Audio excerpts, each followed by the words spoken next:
Малтаев. 3 бағытым. Ең бірінші бағытым халқым менің, соған берем ойымын алтын кенін. Ол бар болса мен бармын, құры болмаймын, қымбатырақ алтыннан нарқы менің. Ал екінші бағытым тілім менің, тас жүректі тіліммен тілімдедім.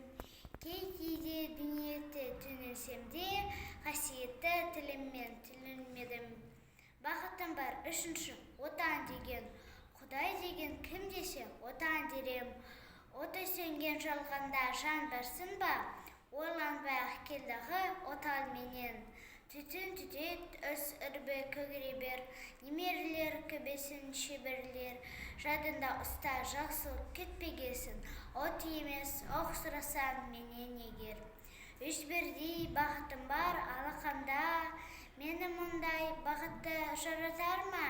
3 күн нұрын төгеді аспанымнан,